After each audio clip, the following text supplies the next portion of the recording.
దధానాకర పద్మాభ్యాం అక్షమాలాకమండలు దేవీ ప్రసీదతు మయీ బ్రహ్మచారిణ్యనుత్తమా.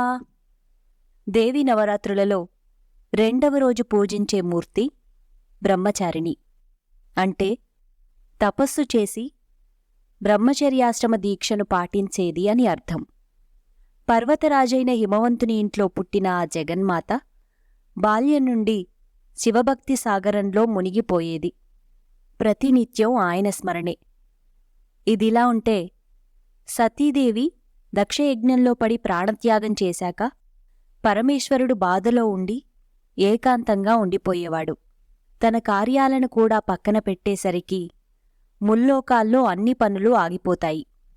బ్రహ్మాది దేవతలు శివుణ్ణి ఎంత ఓదార్చినా శివుడు తన బాధ తీరేది కాదని చెప్తాడు. హిమవత్ పర్వతం మీద తపస్సు చేస్తాడు శివుడు.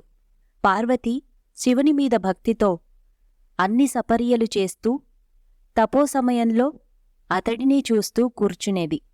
ఇలా కొంతకాలానికి తనను పెళ్లి చేసుకోమని శివుణ్ణి వేడుతుంది. శివుడు ససేమిరా ఒప్పుకోడు. శివుడు కైలాసం వెళ్ళిపోతాడు. నారదుని ద్వారా పంచాక్షరి మంత్రాన్ని ఉపదేశంగా తీసుకుని బ్రహ్మచారిణిగా శివుడి ఆసనంలోనే కూర్చొని దీక్షగా 5000 సంవత్సరాలు పండ్లు, 5000 సంవత్సరాలు కూరలు, 5000 సంవత్సరాలు ఆకులు తింటూ గడిపింది. మరో 5000 సంవత్సరాలు జలంలో, 5000 సంవత్సరాలు నిరాహారంగా ఉంటూ ఒంటికాలితో మంటల మధ్యలో చల్లని నీళ్లలో నిల్చొని ఎంతో కష్టంతో సాధన చేస్తుంది. ఆ సాధనకు సంతుష్టుడైన శివుడు పార్వతిని వివాహం చేసుకుంటాడు.